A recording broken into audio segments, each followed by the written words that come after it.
Okay, it's 12:03, so we will get started. My name is Tim Hudson. I'm a behavioral health consultant for Northern Michigan for the Michigan Opioid Collaborative. I want to thank everybody for joining us here today for our webinar on telehealth for substance use disorder treatment in a post-pandemic world. I want to start by letting everyone know, if you haven't done so already, please sign into the chat for attendance purposes with your name, email address, and place of employment. As you see on the screen here, we have the QR code for CMEs, and we will continue to post this in the chat throughout the course of this webinar. We will also place the CEU survey in the chat towards the mid to end of the training. You'll have 48 hours to request to complete the survey for educational credits from the time of this webinar. And if you haven't done so already, please mute yourself. If you have questions, please feel free to post those in the chat and we'll make sure we get those answered. To start, I'd like to tell you a little bit about the Michigan Opioid Collaborative. We are a grant-funded program with the University of Michigan. We are funded by Blue Cross Blue Shield of Michigan and Michigan Department of Health and Human Services. We offer free same-day patient consultations with an addiction physician in areas such as MAT inductions and guidance, options for chronic pain, obtaining community resources and referrals. We hold free monthly webinars and case consultations around polysubstance use and treating different substance use disorders. Additionally, we host free education and trainings tailored to your office around substance use disorders, MAT, technical assistance with MAT office setup, and general addiction treatment.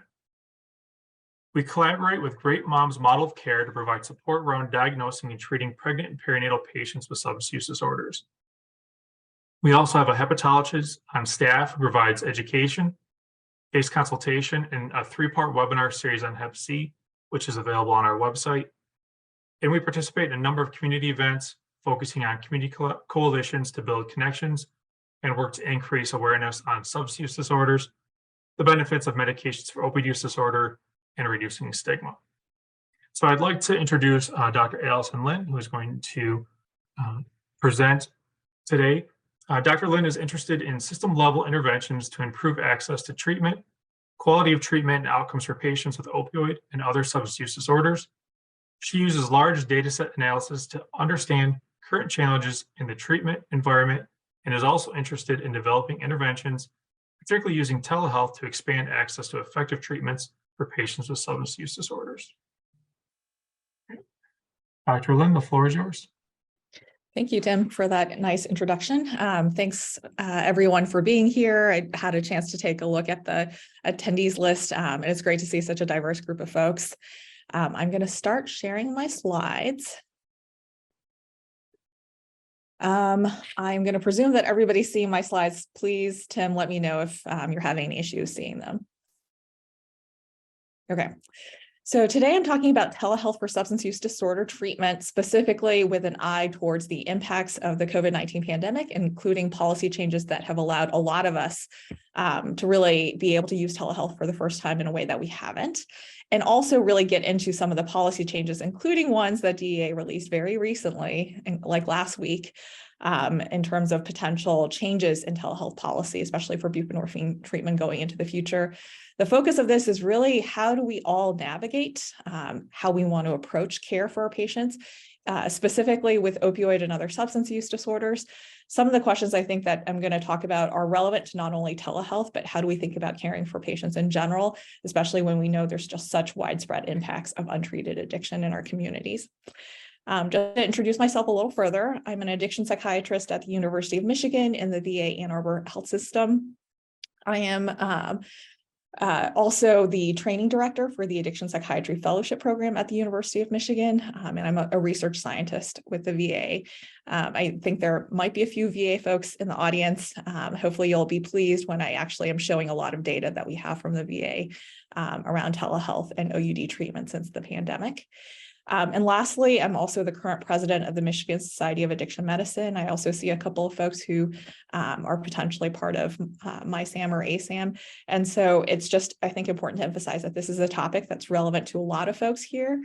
Clinicians, clinic administrators, policymakers at the state and national levels.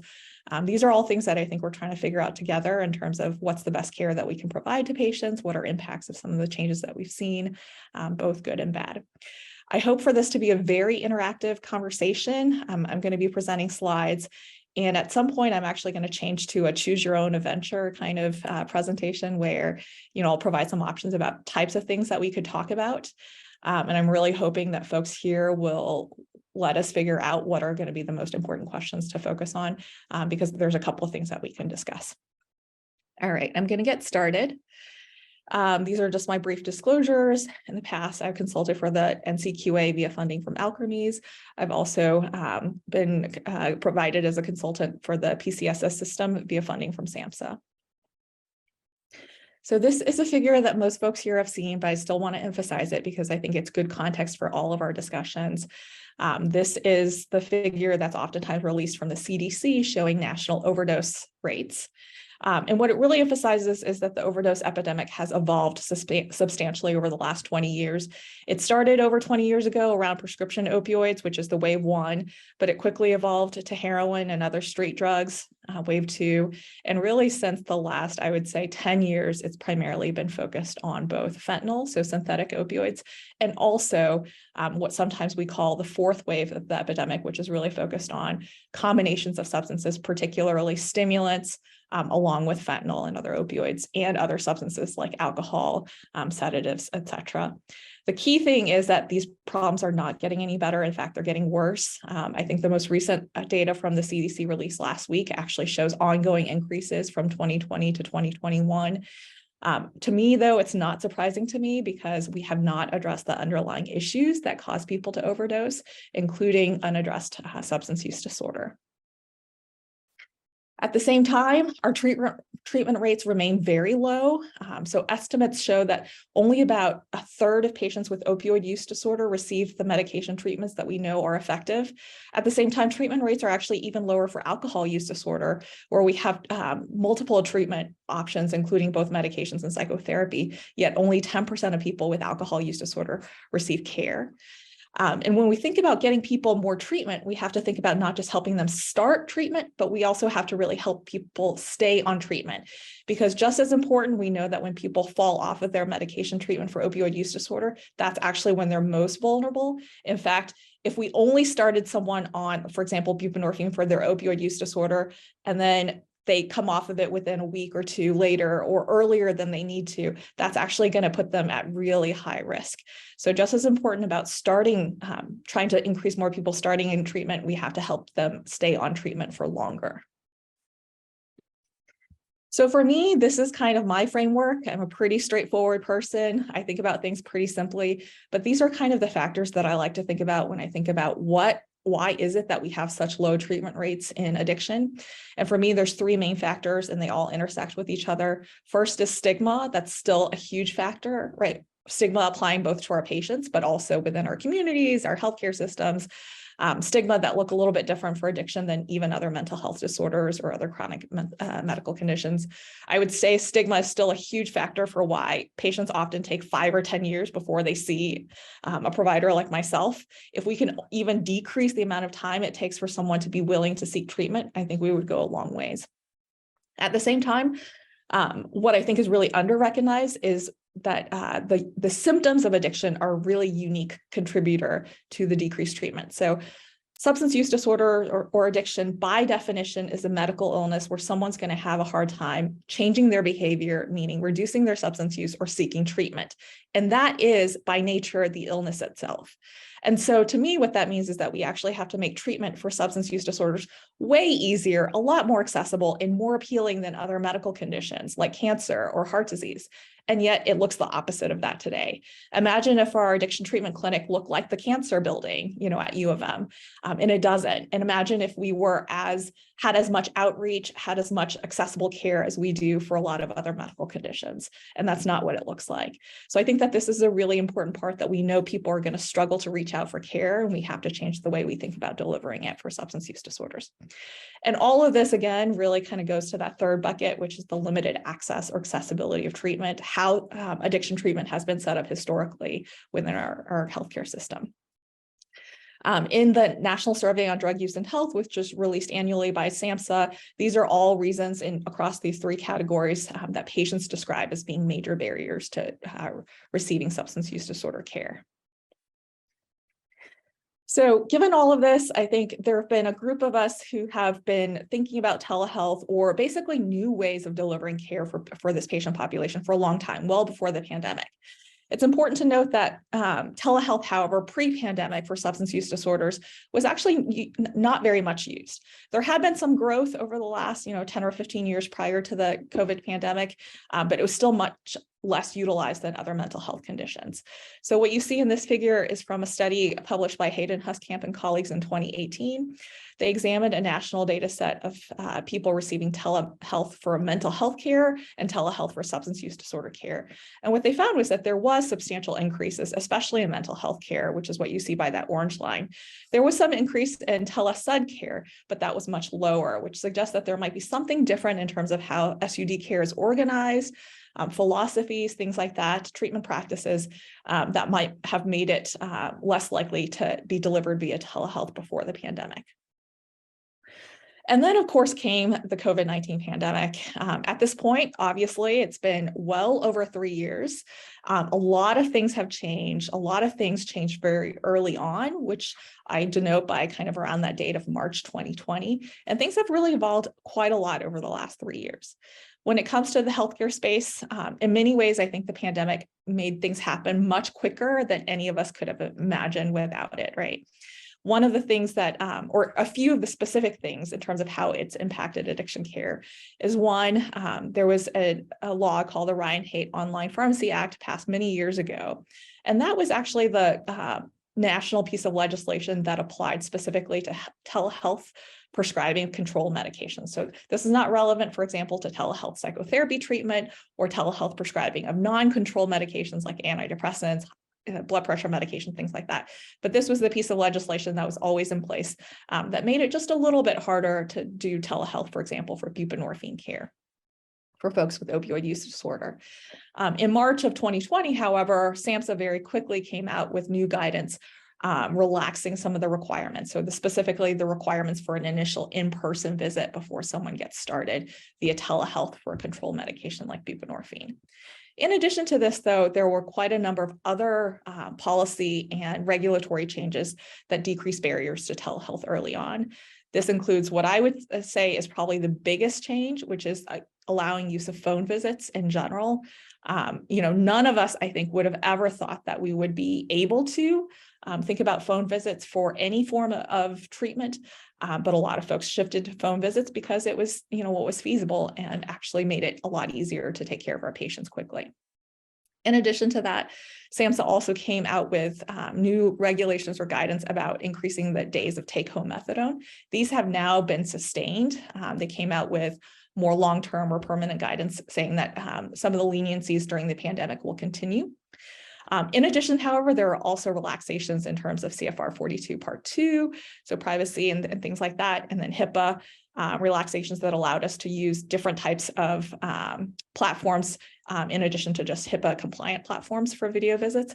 And finally, I think very critically is really the first time allowing reimbursement for telehealth visits, including to patients at home.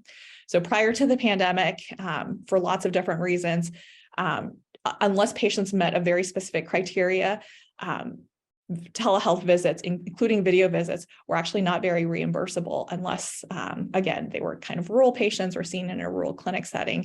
And of course, with the pandemic, Medicare, Medicaid led the way in terms of offering reimbursement for visits for pretty much all patients, including for those being seen at home. And what I want to present on next is really some of the early data that we have to look at the impacts of these policy changes on what happened to our patients, especially patients with opioid use disorder and other substance use disorder. So the first is a study led by myself and colleagues where we examined all of the veterans in the Veterans Health Administration.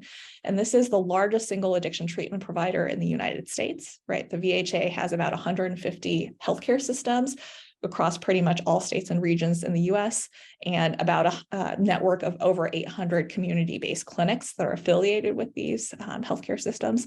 And so this is really kind of our largest national sample of people with substance use disorders being taken care of in a large addiction or a large healthcare provider. And what we found is in this figure, you can see that around March of 2020, which is that dotted vertical line representing COVID-19, there was just like a huge change, right? So prior to March of 2020, most of the care was provided as represented by the blue line, which represents in-person buprenorphine visits. However, soon after March 2020, you saw this like immediate jump. So the blue line, which is in-person visits for buprenorphine treatment, dropped like about 80 or 90%. And then very quickly, what rose is buprenorphine visits that were conducted by telephone, which is the orange line, and then also buprenorphine visits that were conducted by video visits, which is the green line. And overall, what we found in the study, again, this is looking at the entire population of veterans with opioid use disorder receiving buprenorphine treatment in the VA. We found that the monthly number of veterans receiving buprenorphine actually increased by about 14% over this time period. And that was primarily due to more patients staying on their buprenorphine longer. In fact, what we didn't find was more patients initiating buprenorphine during this time. Overall, we found that the patients who were receiving treatment looked pretty similar from before to after the COVID-19 change. But again, the number of patients receiving buprenorphine seemed to increase. This is in contrast, by the way, to a number of other studies that have examined, for example, other types of medical care during this time period, which found a decrease in treatment. Because if you recall, in that first year after the start of the pandemic, things were just very chaotic. A lot of folks were really foregoing care or avoiding healthcare for different reasons. And so the fact that there was not only ongoing or sustained treatment on buprenorphine, but actually increased treatment or increased number of patients treated was actually a really positive thing, especially when you think about the population that we're working with. So in the VA, like in our communities, many of these patients are unstably housed or homeless. The vast majority of them had multiple substance use disorders, multiple mental health conditions at the same time. And so the fact that we were able to sustain care was a really good thing. And what was also, I think, surprising or interesting to note is that a lot of that care was actually sustained during phone visits and not video visits. Some folks here, if they're familiar with the VA or if they work in the VA, you would know that the VA for the last 20 or 30 years have actually long invested in telehealth, probably more than any other system. Right. So the VA, even prior to the pandemic, had really allowed use of telehealth kind of tablets and things like that. So, for example, now I can actually get a free tablet to a veteran so that they can use it for video visits with their provider. We can also get free technical assistance to our patients so that they know how to connect and how to troubleshoot some of the technical issues that we have. There's also programs in the VA to support kind of increased access to Wi-Fi and things like that. So this is a system that's actually really invested in telehealth. And in such a system, this is the type of treatment utilization that we saw soon after the pandemic. So the second study that we conducted, I'm sure a lot of people are asking, is not only do we want to know how much treatment was occurring, but really what was happening to the patients. And so this is a study also conducted by our team. This was led by Dr. Maddie Frost, who's a postdoc at University of Washington in the Puget Sound VA. And in the study, what we did was we looked at all the veterans who were receiving buprenorphine for opioid use disorder in the year after COVID. So we weren't using that pre-pandemic data. We were only looking at the 1 year post-pandemic. And then we compared the veterans who received any video visits for buprenorphine versus those who received phone visits, but no video, versus those who received only in-person visits. And we wanted to look at what were the patient characteristics associated with whether or not they got one kind of treatment versus not the other. And we also wanted to look at if receiving one type of treatment video, for example, actually helped patients stay on their buprenorphine longer or not. So what we found was that in that year after the start of the pandemic, over 17,000 veterans received buprenorphine for opioid use disorder. 88% of those patients received some form of telehealth, 38% via video visits, and 50% phone. We also found that there were some differences in terms of like which patients got what. So patients less likely to receive telehealth were those who were younger, male, Black, Hispanic, and those with comorbid other substance use disorders. Comparing those who got phone visits versus those who got video visits, we found that patients more likely to receive phone visits were older folks, Black, African Americans, and homeless veterans. Most importantly, we found that when we examined what type of treatment they got with how long they stayed in care, meaning buprenorphine retention, we found that even after we controlled for all the different other differences that we know were seen across the three groups, those who received any form of telehealth were actually still more likely to be retained on buprenorphine longer, specifically retained 90 days or longer on buprenorphine. Meaning patients who received any form of telehealth were more likely to stay on treatment for at least 90 days or longer, compared to those who only got in-person visits. So since our study came out, there have been a number of other studies that have been looking at this question. One recent one was one conducted by Chris Jones and colleagues. Chris works for the CDC, actually, has been a very prominent figure there. What they did was they examined a cohort of patients from Medicare fee-for-services. So not in the VA, these are Medicare fee-for-service patients, either for disability purposes or for the age criteria. They examined patients with opioid use disorder pre and post-pandemic. And within the folks post-pandemic, they similarly examined the association between receiving telehealth and how long patients stayed in care. What they found was that in the Medicare population, there was lower use of telehealth after the start of the pandemic. So, however, it still was much higher than pre-pandemic. They found that receipt of telehealth for OUD care increased from 0.6% pre-pandemic to about 19.6%. So that's still a huge jump, but much less than we saw in the VA. And in their definition here, it was not necessarily telehealth for a buprenorphine treatment, but it included telehealth for any OUD-related care, including psychotherapy and such. They also found specifically during this time period that actually receiving medication treatment for opioid use disorder increased from 10.8 to 12.6%. And they found that among the patients who were receiving care after the pandemic, those who received any telehealth was also associated with increased retention on their medication for opioid use disorder. And very importantly, they also found an association with decreased overdose risk. They've now released two papers. One was looking at overdose risk defined by hospital visits and emergency room visits where patients were alive, when they actually included mortality data, that they also continue to find the association that receipt of telehealth was associated with decreased rates of overdose. Just want to emphasize this because obviously, a lot of us have been doing work to try to improve care for patients. And there's a lot of things that we've tried or thought about trying in terms of increasing care and improving outcomes. It's not easy, as those of you know on the phone or on the webinar today, in terms of how do we actually test things or do new things to improve outcomes for our patients, especially at the level of overdose outcomes. The fact that we have one potential tool like telehealth that have been shown, at least in early studies, to show some potential benefits, I think this is a promising thing. Doesn't mean that it's going to be helpful for everybody, nor should it mean that we should offer telehealth to every single person. That's actually a very debatable question we can be talking about right now. But the key thing is that this seems to be at least a promising strategy that actually help people stay in care longer during a really, really chaotic time early in the pandemic. So in terms of the lessons that we've taken away from some of those early studies, I think we have found that those policy changes implemented nationally, everywhere from the Ryan Haight rule being relaxed or the exemption that was originally part of that for the public health emergency, as well as reimbursement changes and things like that that decrease barriers to telehealth. All of these changes very early on seem to have been associated with being able to sustain care for all of our vulnerable patients with opioid use disorder. In some systems, we found that actually the majority of patients ended up using telehealth. In other systems, it was still a minority, but a much larger percent than previously. And all of this suggests, I think, that any changes to the policies that were implemented need to probably be considered carefully. We also need further data to really understand which patients seem to do better, with which modalities or options. For example, as a clinician, I'm oftentimes thinking about, well, what options should I offer my patient? Should I be asking them to come in person versus doing a video visit or a phone visit? What would my patient prefer? Those are all really, really relevant questions that we don't have all the answers to just yet.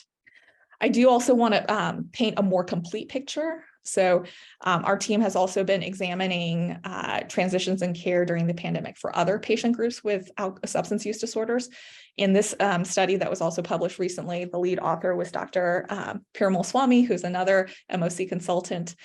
We examined care for all alcohol use disorder patients in the VA.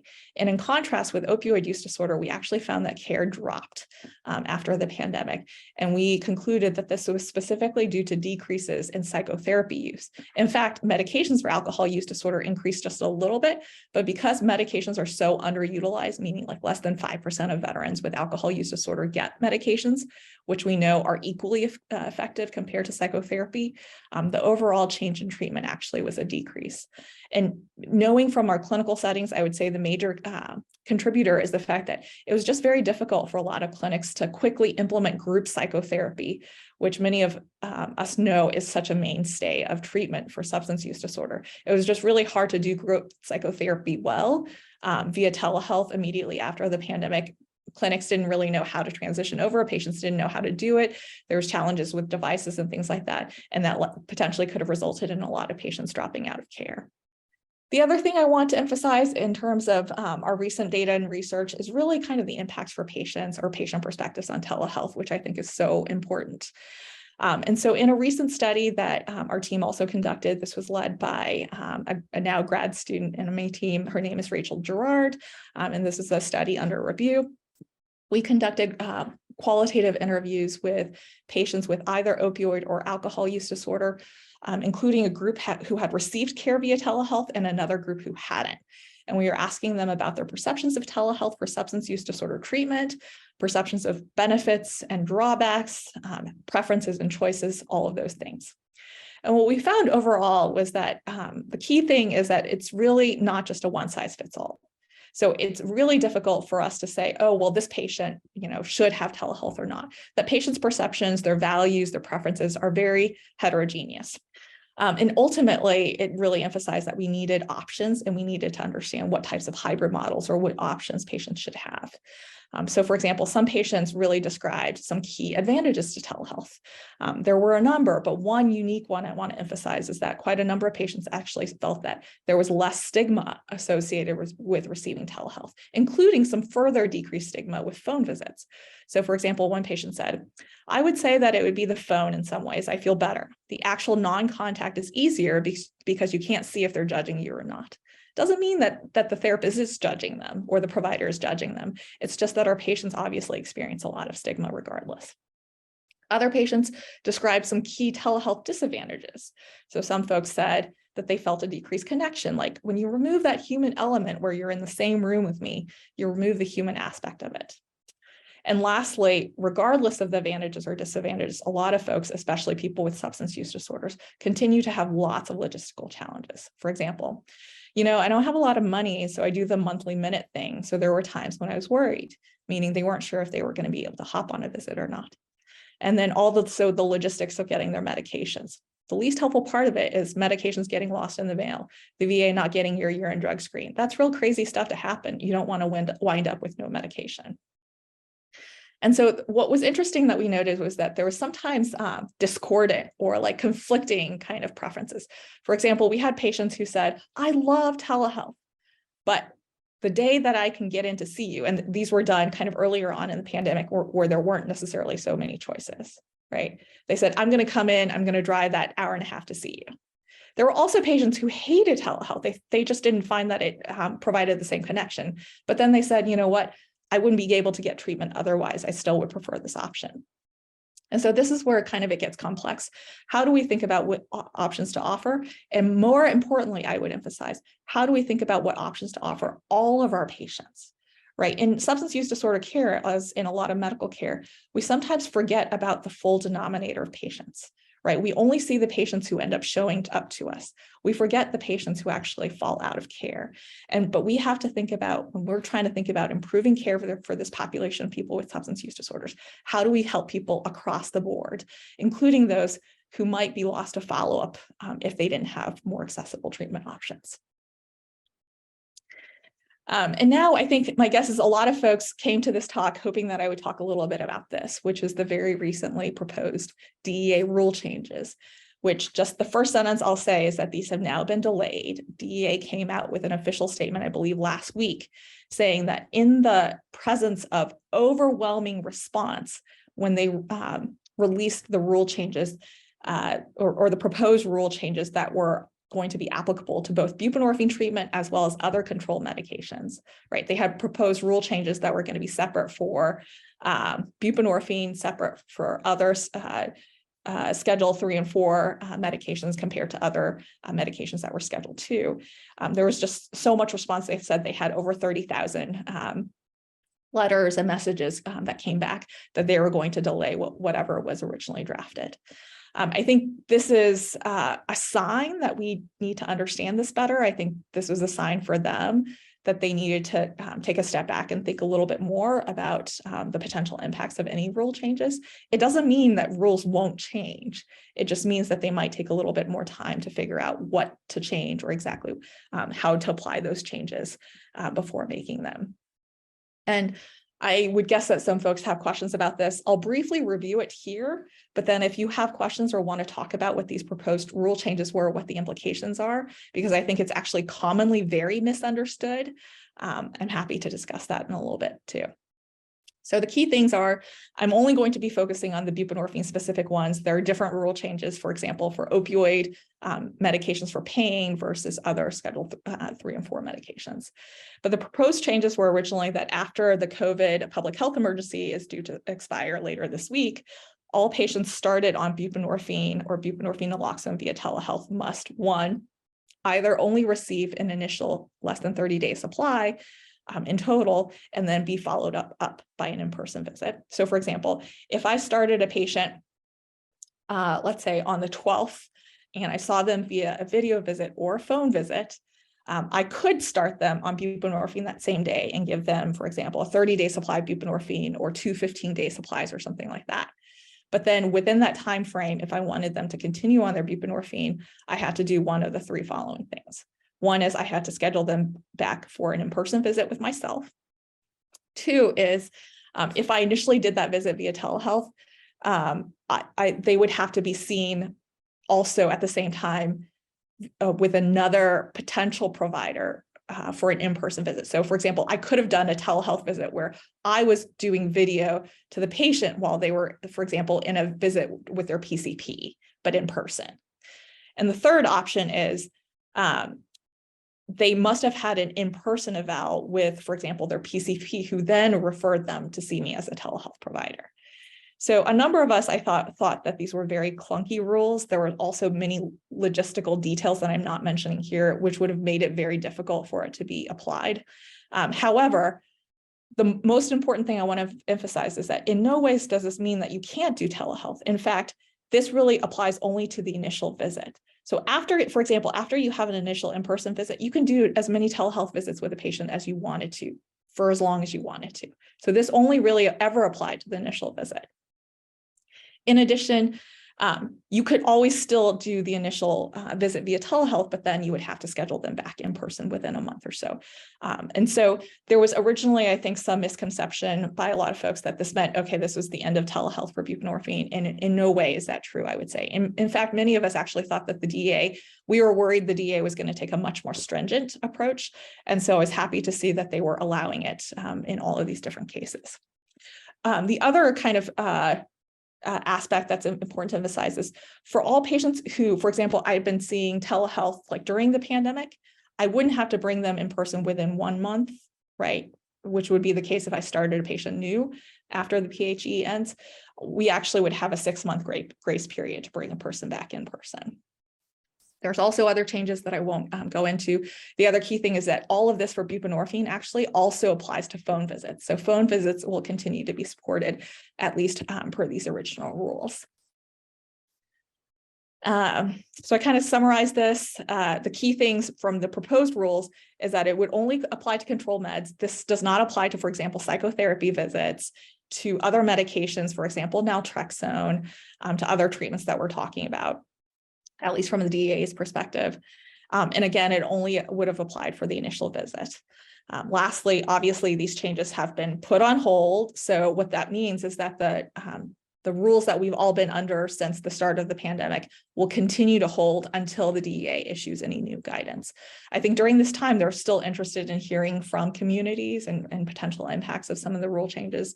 I know there was a really easy way to submit kind of thoughts and comments and stuff during that initial period. I'd encourage folks, if you have any experiences or lessons to learn, if they ask for any additional kind of feedback, to provide it, because it seems like they actually were trying to incorporate some of those thoughts.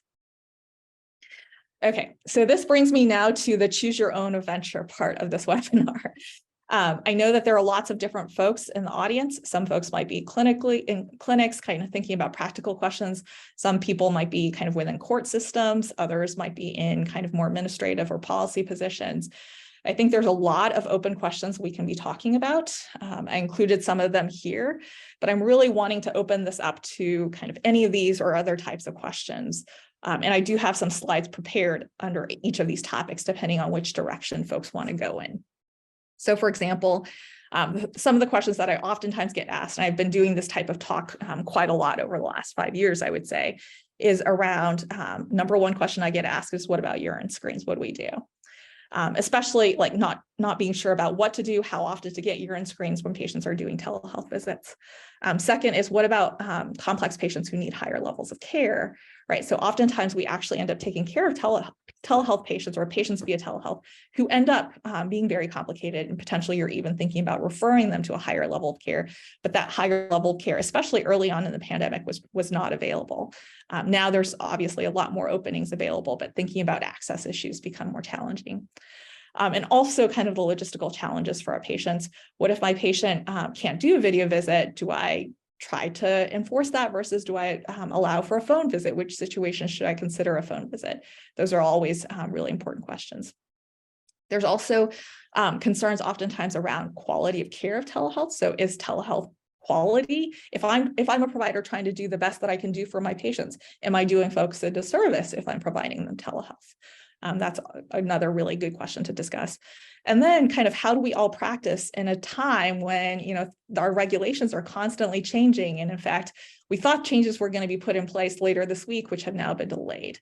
How do we kind of run a clinic, or how do we think about clinical practice during this time of uncertainty? Those are all, I think, good questions to talk about.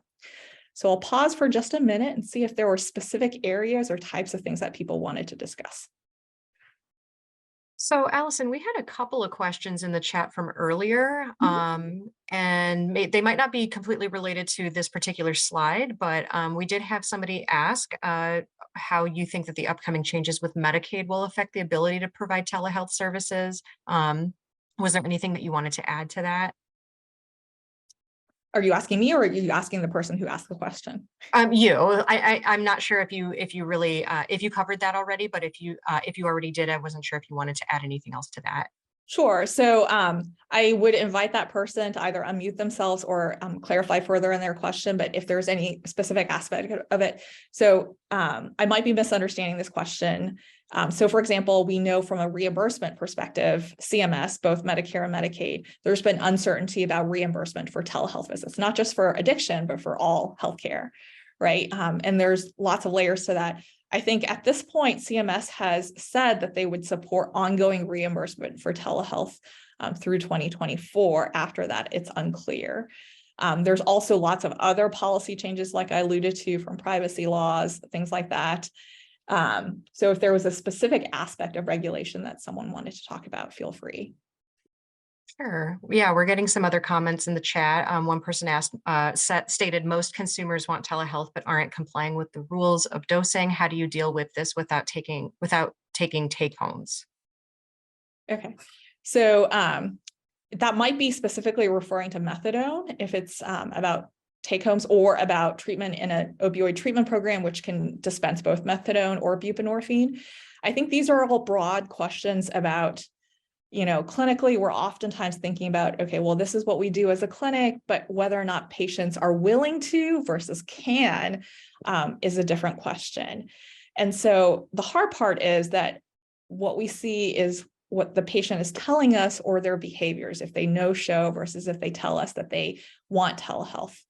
I guess the key thing that I would say is that a lot of what we do in addiction care, sometimes it's because we've always done it this way, or sometimes it's because our clinic's policy. I think really important as part of all of these discussions that I'm urging people to have is really think critically about what you think will result in better outcomes for the patient. What is going to help them, over the long run, reduce their substance use, which oftentimes means keeping them in care longer, because if they don't stay with you and they don't stay alive, we really don't have a chance to help them. And then thinking about what types of things can you do, and if there are constraints, if those are clinic policies, or if those are really like other types of constraints. Because if it's about clinic policy, that might be a different discussion versus if you think, okay, well, this would actually be really bad care if we made this change or something like that. That would be something else that we can address, right? I guess my bottom line is to think about, as we're getting more data, what we're finding is it's really important to keep patients engaged in treatment, especially longer, especially some of the highest risk patients, for example, those who are using substances intravenously, who are using multiple substances, including cocaine or meth, along with fentanyl. What are kind of our goals of care for that population? Great, thank you so much. Some of the other comments are people interested in discussing clinical challenges. I had a person that did mention treating complex patients who need higher levels of care would be good to go over. Okay. So I'm just fast forwarding some slides, just reminding myself what I said. So one thing is, let's talk about that overall topic of higher levels of care, complex patients. I think one thing I want to emphasize is that in addiction care, all of our clinics have different policies and approaches, right? So for some clinics, like you might have an approach where you always see patients weekly until they have had certain negative urines, and then you can increase that. Or you might be concerned about seeing patients via telehealth if that patient is using other substances or have other mental health disorders. In contrast, you might have other clinics. Oftentimes our clinics in the VA use this approach where we treat all comers because, we don't want to lose any of our veterans. And so we treat patients, and I was using telehealth, both phone visits and video visits, to treat patients who had multiple substance use disorders, including those who are using methamphetamine, who are misusing benzos, in addition to using fentanyl every single day with comorbid PTSD, for example. And so just to put out there that in addiction care, care can look very differently one place to the other. It doesn't mean that it's easy. In fact, it's very, very hard. In fact, we oftentimes have patients who are very complex. One of the hardest things that I struggle with is thinking about what to do in the best interest of the patient, while also acknowledging that some of the challenges is around my discomfort and because we might not have all the resources we wish. Of course, I would want all of my patients to have all of the care, right? I wish that everybody could be, receiving, residential treatment for long courses and then transition perfectly to outpatient care with families who would support them, stay in recovery, and all of these things. A lot of that is just not possible and will never be possible. And so how do we practice in a setting where we know that we don't have all the resources or patients don't have all the resources? And so a few things. One is actually Dr. Chris Frank, who is one of the other MOC physicians and we had created this toolkit that was supported by Provider Clinical Support System via SAMHSA. It's available online. I actually think the URL I have here is incorrect, but if you just Google kind of my name and like PCSS toolkit or something, you'll find it. So it's a toolkit really about optimizing or supporting high quality telebuprenorphine care. In it, we kind of describe some of the policy considerations, but then we also describe a lot of the clinical considerations and challenges, like how to think about urine screens and things, how to think about higher levels of care. And we also provide some practical kind of resources for clinicians when they're trying to figure out if a patient should be considered for telehealth or not. Kind of going back to this broader question is, what do we do when patients are struggling? So I think there's a couple of different options. I'm just going to outline them. And I think the road that you take will depend both on your patient, your clinic, the resources available, the patient's resources available. So it's not always clear cut, but I'm just stating this, that these are all options that are important to think through. So for example, let's say we had a patient who had opioid use disorder. You knew that they were using fentanyl pretty regularly, also using a smattering of other substances, might have comorbid chronic pain and mental health disorders. You've been trying to see them via telehealth. They do well for a little while, then they no show to even your telehealth visits. You've been trying to see that person via video, but oftentimes they would say that they didn't have access or that they would be in places where they didn't have good connections. And so after, let's say, a couple of visits, you notice that their urine was coming back positive for stimulants, and you have been treating them with buprenorphine for a couple of months. What do you do for someone like this? I think for a lot of us, we would be talking to the patient about obviously using other additional treatments, for example, psychotherapies and things like that. Some patients might be engaged in some of these outpatient treatments or not. However, let's say this has been going on for a couple of months of like intermittent positive urines, or they're telling you, which is more often the case, I think, in a lot of our clinics. My patient is always telling me that, yes, I'm sorry, Dr. Lynn, I know I slipped up and I had used cocaine last weekend. So therefore, I know that their urine is going to be positive. Oftentimes, a lot of us would be considering referring them to higher levels of care, for example, either IOP or partial programs or inpatient. But sometimes our patients say, I don't think I can go, or I have a job, all of these types of reasons, right? And it's really hard for us as clinicians to figure out what's the best course of action. Should I strongly encourage them to go versus what if I knew that they really were trying to take care of their 3 kids at home and had a sick, ailing parent? How do I juggle those types of considerations when I'm making my recommendation? And so what I would say is this: I don't think there's a right or wrong answer. The most important thing is that you're thinking about all of these considerations, not just that what is ideal is, okay, this person needs to go to inpatient, if you know that it's actually not going to be even possible for them to do that, nor is it necessarily the case that that's going to alter their course of illness, because we know these are chronic conditions. And then to also document your thinking. So for example, you've been making the recommendation that they consider getting more treatment, and they've been actually open to it, and they might be making some attempts at it, but it's not worked out for whatever reason. Then it might just be that you continue seeing them, or potentially seeing them more frequently via telehealth, so that you can continue having that conversation, providing some motivational interviewing to get them to consider additional treatments over time. The most important thing, I think, that we always want to not do is really to stop treating that patient, of saying, if you don't do this, then, I'm not going to care for you any longer, that you're going to be gone from our clinic. I think that happens in certain situations for certain reasons, but I want us to use that as like the last option in under kind of really clear-cut circumstances. Oftentimes, even when it's not that clear-cut, let's say we make a referral for a patient to go to a higher level of care, and we say that, okay, you need to do this. Sometimes it just happens that we don't see them again, and we don't even know if they made it or not. And that's the other kind of important thing. I think with a lot of our patients, a goal that we don't emphasize enough these days is really how to stay engaged with them and how to think about these treatments long-term, so that, over time, maybe they get the additional services and things like that. But at least in the meantime, they're staying engaged with you. They know that you're looking out for their best interests, and that they're continuing to work towards these goals, which we know are very, very, very difficult for anybody, let alone someone with an illness that makes it very hard for them to make a change. Any other thoughts or questions about any of these types of main topics when it comes to telehealth? I'd be curious for folks on the call, if you've seen any changes in your telehealth treatment practices over the last year or so.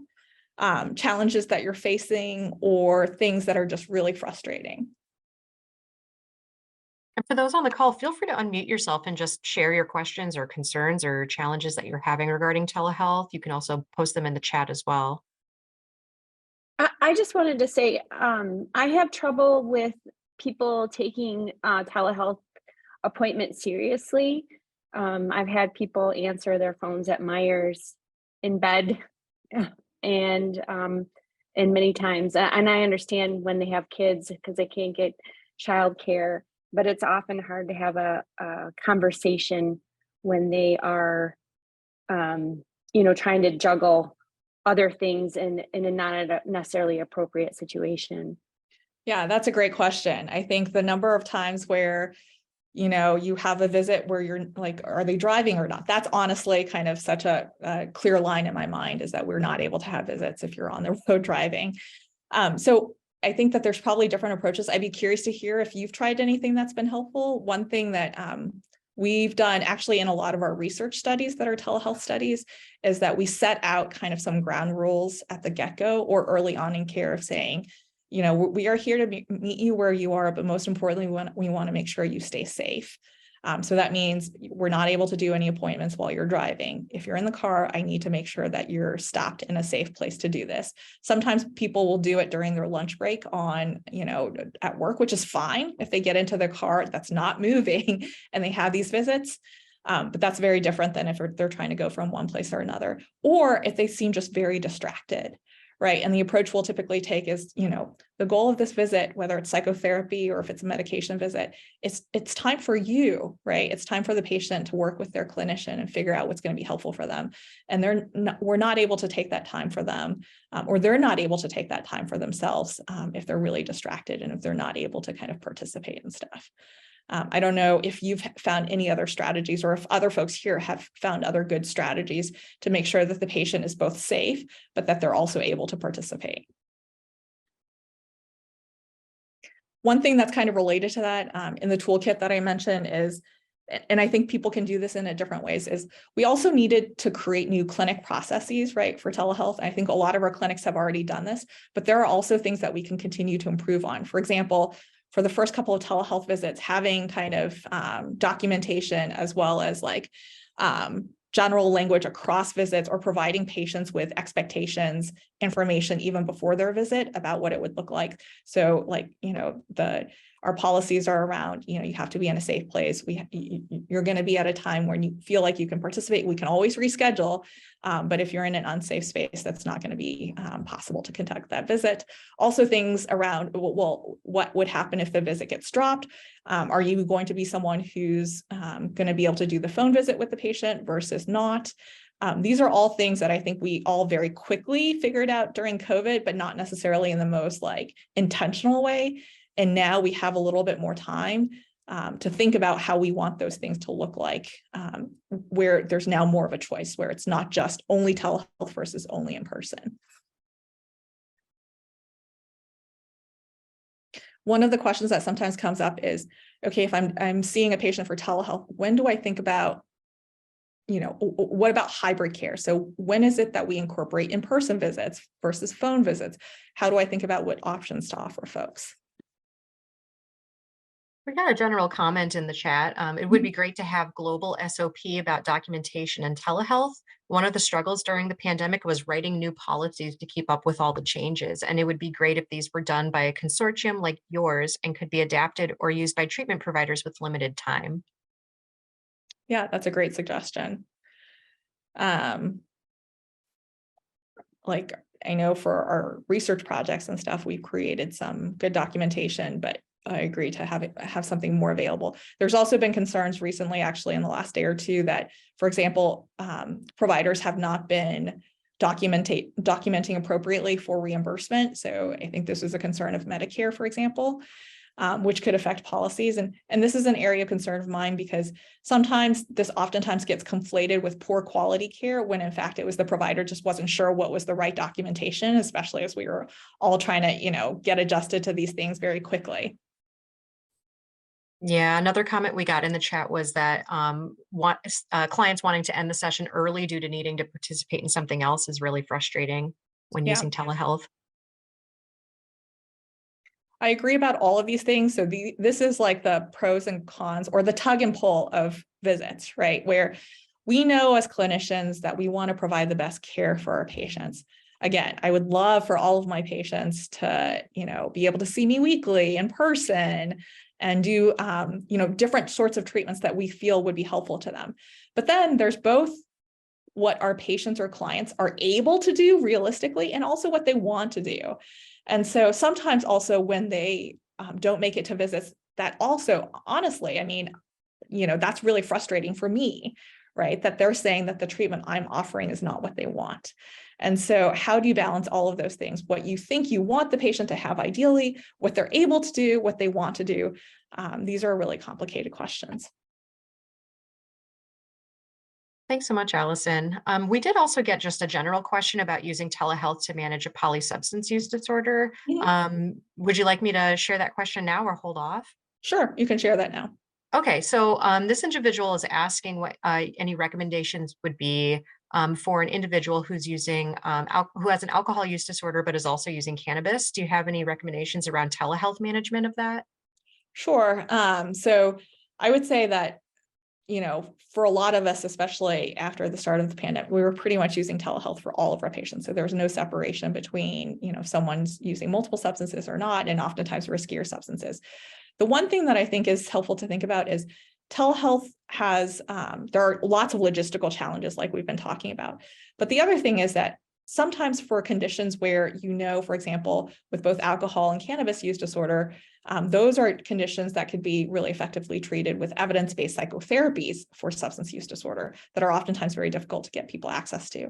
And so with telehealth, sometimes you can consider it like combining multiple modalities. For example, if you can get that patient to be able to see someone for a good quality psychotherapy for substance use disorder via telehealth, that could actually be a really good way of managing these comorbid conditions together. The other thing is to think about, I think sometimes there's oftentimes this innate hesitancy that, oh my gosh, the more complex the patient, I'm not sure if I can do telehealth. And so that's an important question to ask yourself, but to ask ourselves honestly. So how is it similar or how is it different compared to what I would be able to do with this patient in person? There are some things in person that we can assess for. For example, alcohol withdrawal symptoms or alcohol intoxication, right, is one of those examples that oftentimes is much harder to examine via telehealth or via video visit. The thing I would say next is you have to think about what are the pros and cons. So for one thing is, in many ways, I would much rather do a telehealth visit with someone who has an alcohol use disorder than to have them come to clinic intoxicated, which can be even more challenging. Obviously, I'm not going to do a telehealth visit with the person if I really think that they're truly intoxicated. It just might be a little bit harder to assess, but I would also rather them not drive to my clinic and putting other people in danger too. And so a lot of this is just encouraging us to think about all the pros and cons of both our recommendation versus the alternative recommendations.